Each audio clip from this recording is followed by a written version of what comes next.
शनी देवस्थान या देवस्थानमध्ये काही कर्मचारी यांनी देवस्थानच्या अधिकृत ॲपऐवजी बनावट ॲप तयार करून बनावट QR कोड आणि बनावट पावती पुस्तक छापून प्रचंड ऑनलाईन भ्रष्टाचार करोडो रुपयाचा केलेला आहे।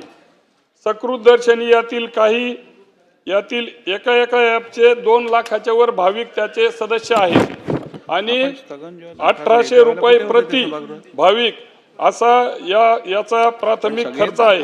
अशा प्रकारे जवळजवळ शेकडो कोटीचा भ्रष्टाचार याच्यात दिसून येतो आणि म्हणून शनी भक्तांकडून या बनावट ॲपच्या माध्यमातून बनावट QR कोडच्या माध्यमातून जमा करण्यात आलेले कोट्यवधी रुपयाचा भ्रष्टाचार याच्यात दिसून येतो। हा निधी देवस्थानच्या तिजोरीऐवजी हा खाजगी लोकांच्या बँक खात्यात वर्ग झालेला आहे आणि म्हणून काही कर्मचारी पुजाऱ्यांच्या खात्यावर हा सर्व पैसा जमा झालेला असताना या ॲपच्या माध्यमातून करोडोचा घोटाळा या ठिकाणी दिसून येतो। यामुळे देवस्थानच्या उत्पन्नात मोठी घट झालेली आहे। शनी भक्तांची व देवस्थानची करोडोची फसवणूक यामध्ये झालेली आहे।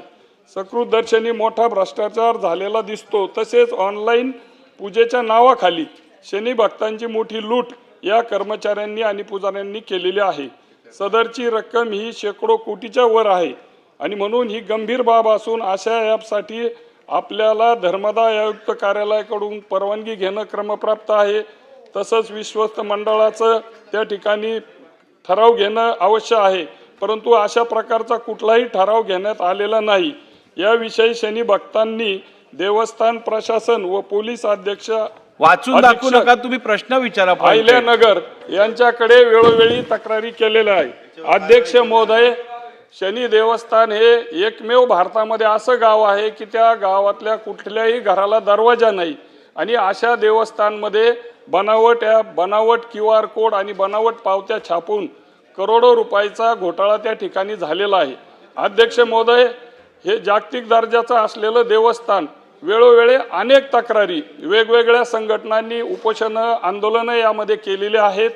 त्यामध्ये चुकीची बोगस नोकर भरती, वाहनं देवस्थानचे 8 आणि ड्रायव्हर त्याच्यावर 175, म्हणजे फार मोठ्या प्रमाणात अनियमितता त्या ठिकाणी विश्वस्त मंडळाकडून देखील झालेली आहे आणि म्हणून एवढं जागरूक असलेलं देवस्थान, संपूर्ण देशाचं असलेलं हे श्रद्धास्थान हे अतिशय चुकीच्या पद्धतीनं मोठ्या प्रमाणात अनियमितता वेळोवेळी ह्या देवस्थानमध्ये झालेला आहे। अनेक मान्यवर मंडळी सातत्यानं शनी दर्शनासाठी त्या ठिकाणी येत असतात आणि म्हणून भविष्य काळामध्ये आपलं हे हिंदूंचं देवस्थान एक श्रद्धास्थान याला बहरायचं असेल तर जे विश्वस्त मंडळांनी वेळोवेळी या ठिकाणी केलेला चुका त्याला जबाबदार आहे आणि हा मोठा घोटाळा प्राथमिक त्या ठिकाणी विश्वस्त मंडळाने 3 ॲपवर एक पत्र दिलं, त्याचा गुन्हा देखील अजून दाखल झालेला नाही, परंतु 15 ते 16 बनावट ॲप त्यामध्ये आहे आणि करोडो रुपयाचा घोटाळा त्या ठिकाणी झालेला आहे आणि म्हणून माझी विनंती आहे की याची सखोल चौकशी होऊन या दोषींवर कडक कारवाई व्हावी आणि वेळोवेळी अनियमितता या विश्वस्त मंडळाकडून झालेली आहे। वेळोवेळी आपण या सभागृहामध्ये हे मांडलेलं आहे। अनेक वेगवेगळ्या पक्षाच्या विचाराच्या संघटनांनी देखील, आणि म्हणून माझा प्रश्न आहे की संबंधित बनावट ॲप, QR कोड आणि पावत्या पुस्तक छापून ज्यांनी या ठिकाणी गुन्हे केलेले आहेत, करोडो रुपये घेतलेले आहेत, त्यांच्यावर कारवाई होणार का आणि नसली झाली तर फौजदारी स्वरूपाचे गुन्हे त्यांच्यावरती दाखल करून हा शनिदेवावरती चुकीच्या पद्धतीनं जनतेमध्ये असलेला विश्वास बाजूला जातो आणि म्हणून आपण लवकरात लवकर निर्णय घ्यावा। धन्यवाद। माननीय अध्यक्ष महोदय, सन्मान्य असून असं बोलायचं श्री सदस्य श्री विठ्ठलराव लंगे यांनी हा जो काही लक्षवेधीच्या माध्यमातून विषय उपस्थित केला, प्रचंड गंभीर अशा प्रकारचा विषय आहे। खरं म्हणजे आपल्याला लक्षात असेल की श्री विठ्ठलराव लंगेंनी हाच विषय या ठिकाणी 24/9 या आपल्या एका याच्यात उपस्थित केला होता यापूर्वी देखील, आणि एक या संदर्भात आपण चौकशी समिती बावनकुळे साहेबांनी देखील तो प्रश्न त्यावेळेस उपस्थित केला होता आणि मी स्वतः विधी व न्यायमंत्री म्हणून याच्यावर एक चौकशी समिती आपण लावली होती. त्याचा अहवाल आलेला आहे आणि हा अहवाल पाहिल्यानंतर ईश्वराच्या ठिकाणी देखील लोक किती प्रचंड भ्रष्टाचार करू शकतात याचा अतिशय भयानक अशा प्रकारचा नमुना या ठिकाणी या अहवालाच्या माध्यमातून आलेला आहे. ज्या देवस्थानमध्ये 250 ते 250 कर्मचाऱ्यांच्या माध्यमातून देवस्थान इतके वर्ष चालत होतं, त्या देवस्थानमध्ये यांनी 2447 कर्मचारी भरती केले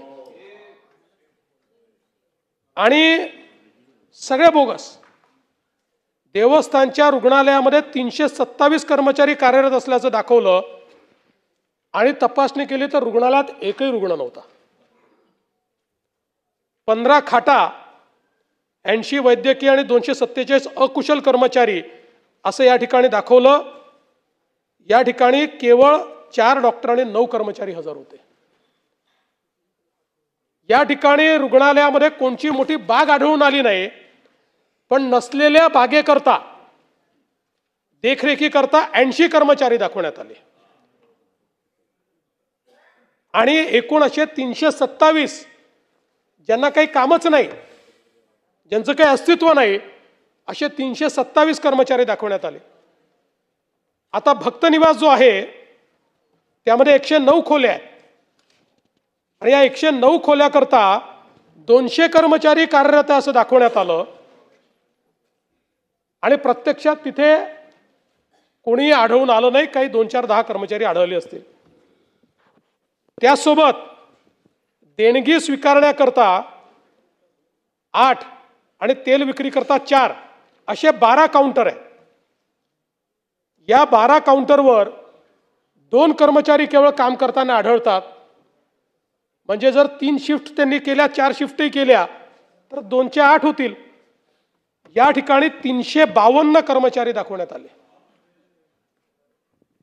पार्किंग मध्ये तर या ठिकाणी एकूण यांच्याकडे 13 गाड्या आहेत स्वतःच्या. त्या स्वतःच्या 13 गाड्यांकरता 163 कर्मचारी त्यांनी दाखवले आहेत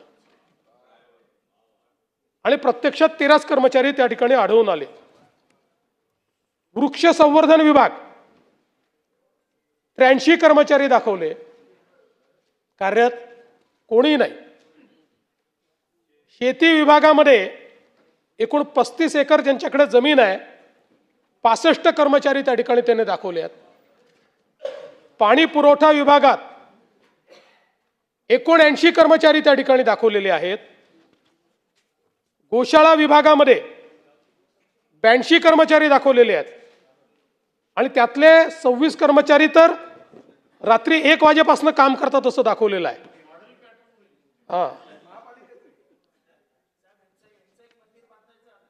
हा यांचंच एक मंदिर बांधावं लागेल वेगळं. नाही म्हणून शनिदेवानी प्रताप दाखवला त्यांना त्यांचा.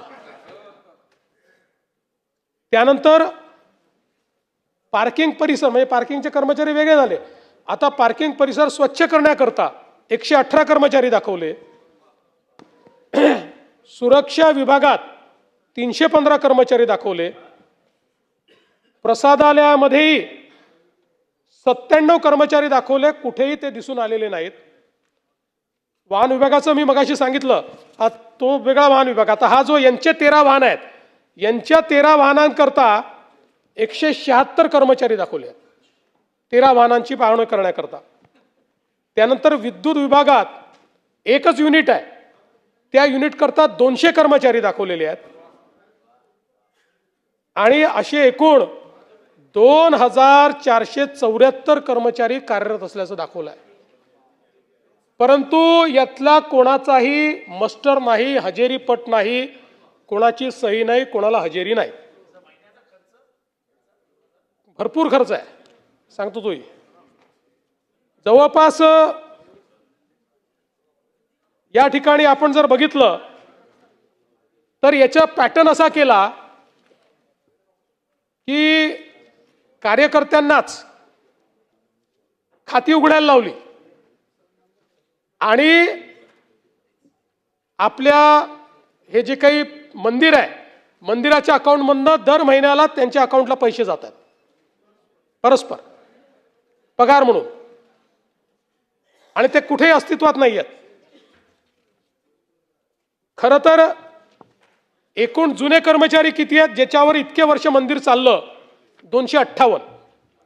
258 कर्मचाऱ्यावर मंदिर. मी अनेक वर्ष तिथे जातोय, काही कधी अडचण नव्हती. 258 कर्मचाऱ्याच्या ऐवजी हे 2474 कर्मचारी या ठिकाणी नेमण्यात आले. आणि म्हणून आता ते चेअरमन वगैरे सांगतो त्याच्यामध्ये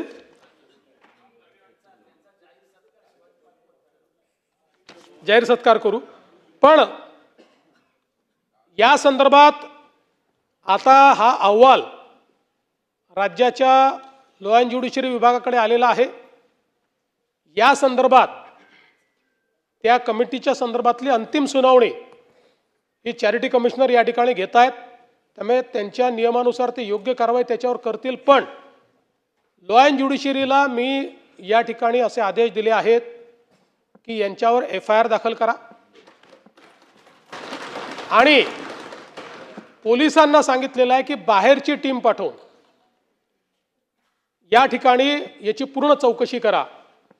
कारण या संदर्भात मला हेही नमूद करायचं आहे की यापूर्वी म्हणजे जेव्हा हे आपण आश्वासन देऊन विशेष ऑडिट त्यांचं लावलं त्यापूर्वी चॅरिटीच्या एका अधिकाऱ्यांनी चौकशी करून क्लीन चिट दिली होती आणि त्याच्यावर मग ही चौकशी मी लावली तेव्हा हे सगळ्या गोष्टी निघाल्या. त्यामुळे या संदर्भात फौजदारी गुन्हा देखील दाखल होईल. तसंच सन्माननीय सदस्यांनी जो दुसरा घोटाळा सांगितलेला आहे की एक ओरिजिनल ॲप आणि 2-3 नकली ॲप तयार करायचे आणि मग पूजेचे पैसे वगैरे त्या नकली ॲपवर स्वीकारायचे, हेही या ठिकाणी निदर्शनास आलेलं आहे. हा गुन्हा दाखल केलेला आहे. हा गुन्हा महाराष्ट्र सायबर ADG यांच्या देखरेखीखाली या गुन्ह्याचे संदर्भातली सगळी चौकशी होईल आणि या संदर्भात कारवाई होईल. आणि यासोबत खरं म्हणजे महाराष्ट्राच्या विधानसभेने विधिमंडळाने कायदा पारित करून या ठिकाणी आता जसं शिर्डीचं मंदिर किंवा पंढरपूरचं मंदिर आहे तशीच या ठिकाणी समिती असावी असा निर्णय पूर्वीच केलेला आहे. हाही निर्णय लवकरात लवकर आम्ही कार्यान्वित करणार आहोत. पण आधी जरा या लोकांना हे जे काही भ्रष्टाचार केलेला आहे या भ्रष्टाचारांना, जे देवाच्या नावाने भ्रष्टाचार करतात त्या भ्रष्टाचारांना त्या ठिकाणी त्यांची जागा दाखवणं हे गरजेचं आहे आणि म्हणून ती कारवाई आधी केली जाईल. धस साहेब बोला. अध्यक्ष महोदय, फरांदेताईंनी जे विचारलेलं आहे, ज्यांनी मागच्या काळामध्ये चुकीचा अहवाल दिला त्यांची केवळ बदली झालेली आहे, त्यांची खातेनिहाय चौकशी पण केली जाईल. अध्यक्ष महोदय, शनी साई प्रतिष्ठानचे संस्थापक विशाल सुरपुरिया यांनी मुख्यमंत्री महोदयांना या बाबतीमध्ये कंप्लेंट केलेली. अध्यक्ष महोदय, लंगे साहेबांनी सांगितलं त्याच्यापैकी ओरिजिनल ॲप एक, परंतु जे डमी ॲप केलेले आहेत मुख्यमंत्री महोदय, श्री मंदिर, उत्सव ॲप, वामा, घर मंदिर, शेमारू अशा पद्धतीचे काही ॲप आहेत आणि प्रत्येक ॲपचा जे भक्तगणांची संख्या आहे ती 3 लाखाच्या आसपास आहे आणि प्रत्येकाकडून पूजा अर्चेसाठी हे 1800 रुपये त्यांनी टाकून घ्यायचे आणि टाकून घेतल्याच्या नंतर फक्त तुमच्या नावाने पूजा केली असं दाखवून त्यांना ते व्हॉट्सअपवरती फक्त पाठवायचं, एवढं काम हे लोक करत होते. अध्यक्ष महोदय, लंगे साहेब म्हणतायत इथं 39 कोटीचा घोटाळा म्हणतायत, ते बोलताना 100 कोटीचा घोटाळा. ह्या सगळ्या ॲपची आणि एकूण भक्तगण आणि त्याला पैशाने गुणलं तर 500 कोटीपेक्षा जास्त पैसे ह्या ॲपमध्ये जमा झालेले आहेत. अध्यक्ष महोदय, 500 कोटीपेक्षा जास्त, 500 कोटी रुपयापेक्षा जास्त रकमा ज्या अकाउंटमध्ये जमा झालेल्या आहेत. गुन्हा तर माननीय आणि मग याच्यामध्ये काय होईल की IT ॲक्टमध्ये जाईल. मुख्यमंत्री महोदयांनी सांगितलं की फौजदारी सुद्धा गुन्हे किंवा याच्यामध्ये 420 सारखे सुद्धा कलम या ठिकाणी सरकार लावणार आहे का, एक माझा प्रश्न आहे. दुसरा प्रश्न, हे विश्वस्त मंडळ, कारण ह्या विश्वस्त मंडळ आणि इथले जे CEO दरंदले आणि याचे काही कर्मचारी हे दर महिन्याला 10 ते 20 कोटी रुपयाच्या प्रॉपर्टी विकत घेतात. अध्यक्ष महोदय, प्रत्येक आठवड्याला 10 कोटीची खरेदी, 20 कोटीची खरेदी, अमक्या विश्वस्ताची इकडं खरेदी, अशा पद्धतीच्या एवढ्या मोठ्या बातम्या ह्या शनिदेव संस्थांच्या संदर्भात आलेल्या आहेत. त्याच्यामुळे हे विश्वस्त मंडळ सरकार बरखास्त करणार का? आणि 2018 मध्ये शिंगणापूरचा स्वतंत्र कायदा या विधानमंडळामध्ये माननीय मुख्यमंत्री महोदय साहेबच असताना हा मंजूर केलेला आहे. त्याची अंमलबजावणी किती दिवसामध्ये या ठिकाणी सुरू करणार, अशा प्रकारची एक विनंती आहे. यापैकी जेही कर्मचारी किंवा विश्वस्त लोकसेवकाच्या संज्ञेमध्ये येत असतील त्या सगळ्यांच्या अपसंपदेची चौकशी केली जाईल. आणि हा जो काही कायदा आपण केला, मी आता नुकतंच सांगितलं की लवकर या कायद्याची अंमलबजावणी आपण सुरू करू. मात्र कायद्याची अंमलबजावणी केली म्हणून हे सुटून राहिले आहेत असं न करता पहिले यांना आवश्यक ती शिक्षा दिली पाहिजे आणि मग कायद्याची अंमलबजावणी केली